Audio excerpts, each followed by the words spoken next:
मात्र कुछ ही सेकंडों का खेल प्राकृतिक का और नतीजा उत्तरकाशी का धराली गांव एक जिंदा गांव एक मलबे में तब्दील हो जाता है। जो हुआ वो बड़ा डरावना हुआ। उत्तरकाशी के धराली में जो हुआ वो बहुत डरावना हुआ, मानो यम आ गए हों। और जिस तरीके से उत्तरकाशी गांव में हड़कंप मचा, जिस तरीके से मौत हुई, जिस तरीके से गांव क्षतग्रस्त हुआ, वो एक बहुत डरावना मंजर था। बहुत डरावना मंजर था, क्योंकि जो हुआ बहुत गलत हुआ। उत्तरकाशी में जब प्राकृतिक ने अपना खेल खेला तब नतीजा निकला कि गांव पूरा मलबे में तब्दील हो जाता है। वहां लोग रोते तिलकते बिलकते रहते हैं और नतीजा यही रहता है कि उत्तरकाशी के धराली गांव पूरा का पूरा मलबे में सिमट जाता है। कहते हैं कि आप प्राकृतिक के साथ जब दुर्व्यवहार करते हैं, प्राकृतिक के साथ छेड़छाड़ करते हैं, तो नतीजा यही निकलता है कि जैसे एक बार केदारनाथ में आपदा आई थी, उसी तरीके से आपदा, जब 40 सेकंड की आपदा और पूरा गांव एक मुर्दे में तब्दील हो जाता है। पूरा गांव, गाड़ियां बह जाती हैं, बंगले बह जाते हैं, किसी का घर नहीं रहता, दुकानें बह जाती हैं, सब कुछ नष्ट हो जाता है। प्राकृतिक ने जब अपना खेल दिखाया, प्राकृतिक ने जब अपना खेल दिखाया तो सब कुछ तहस नहस कर दिया। आप पहाड़ों को खोदते हैं, सड़क बनाते हैं, आप नई नई विकासें करते हैं पहाड़ों के ऊपर, लेकिन जब प्राकृतिक अपना खेल दिखाती है तो हर मंजर को नष्ट कर देती है, हर मुकद्दर को खत्म कर देती है, हर होने वाली कार्रवाई को नष्ट कर देती है। कुछ यही हुआ उत्तरकाशी में। उत्तरकाशी में जो हुआ वो बहुत डरावना था। उत्तरकाशी में जो कुछ भी हुआ वो एक भयानक मंजर था, क्योंकि जिसके सामने वो हुआ वो एक मंजर ही नहीं, वो एक अविश्वसनीय मंजर था, क्योंकि जो हुआ वो बहुत गलत हुआ।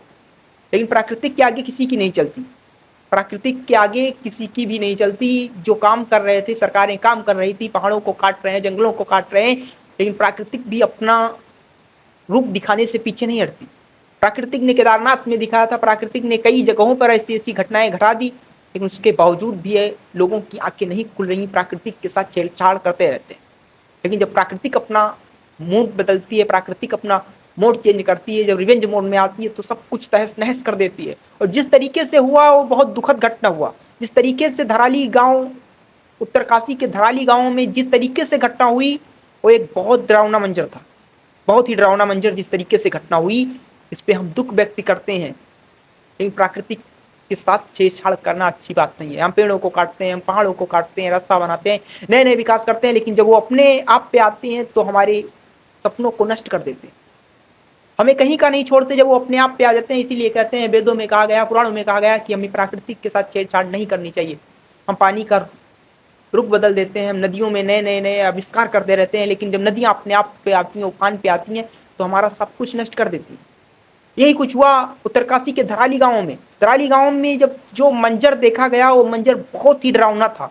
जिस तरीके से मलबा चलते हुए गांव की तरफ आया और गांव की तरफ आया, गांव में जिस तरीके से तहलका मचाया वो एक डरावना मंजर था।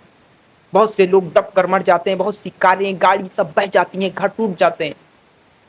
इस तरीके से घटना हुई, दुकानें सब कुछ तहस नहस हो जाता है, कुछ नहीं बचता, कोई कुछ खाने पीने कुछ भी नहीं बचता। जो लोग बच गए वो बच गए, और बहुत लोगों की मृत्यु की घटना बताई जा रही है, जिसमें कई एनडीआरएफ और पीएससी के जवान भी हैं जिनके लापता होने की खबर है।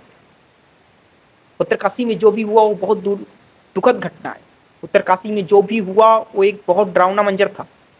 मानो मौत डंका पीट के आ रही, मानो मौत जिस तरीके से आ रही है कि आपको डरा रही है, और जिस तरीके से आई वो बहुत भयानक आई।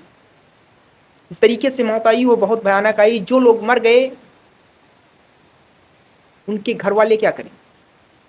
कोई मर जाता है, कोई बहन अपने भाई को राखी बांधने वाली थी, लेकिन जिस तरीके से गांव में मंजर हुआ, जिस तरीके से गांव का रुख बदला, प्राकृतिक ने अपना मोड चेंज किया, वो बहन इस बार सिर्फ रक्षाबंधन में अपने आंसू बहा सकती है और कुछ नहीं कर सकती है। क्योंकि जो घटना हुई काशी में बहुत दुखद घटना हुई, जो उत्तरकाशी में घटना हुई वो बहुत दुखद हुई। यार प्राकृतिक के साथ जब कोई छेड़छाड़ करता है तो प्राकृतिक अपना मोड बदलती है, और प्राकृतिक जब मोड बदलती है तो किसी को नहीं छोड़ती, किसी को भी नहीं छोड़ती। लोग पहाड़ों पे काट काट के सड़कें बनाते हैं, नदियों में आविष्कार करते हैं, लेकिन जब नदियां पहाड़े अपने आप पे आती हैं तो सब कुछ हमारा नष्ट कर देती हैं, और नतीजा यही निकलता है कि हमको कहीं का नहीं छोड़ती, कहीं का नहीं छोड़ती। इसलिए हमें प्राकृतिक के साथ कोई भी छेड़छाड़ नहीं करनी चाहिए। उत्तरकाशी में जो भी हुआ उसके लिए हम दुख जताते हैं, उसके लिए सरकारों से कहते हैं कि उत्तरकाशी में हुए फंसे व्यक्ति को उनकी जगह पे पहुंचाया जाए और उनके लिए कुछ खाने पीने की व्यवस्था की जाए। अगर आप वीडियो पे नए हैं तो चैनल को सब्सक्राइब करें, वीडियो को लाइक करें, कमेंट में जरूर शेयर करें कि आपको एवेंजर कैसा लगा होगा। क्या बीती होगी उन गांव वालों पे, क्या बीती होगी उस बहन पे जो इस बार अपने भाई को राखी बांधने वाली थी लेकिन उसका भाई किसी हादसे में नहीं रहता है। क्या बीती होगी उस पत्नी पे जो घर में इंतजार कर रही थी अपने बेटे का, अपने पति का, उसके साथ क्या बीती होगी। वो भी नहीं रहती है, वो भी नहीं रहती है, कोई नहीं रहता है। कोई बहुत लोग मारे जाते हैं इस घटना में। इस घटना में बहुत से लोगों की जान जाती है। जिस तरीके से आपदाई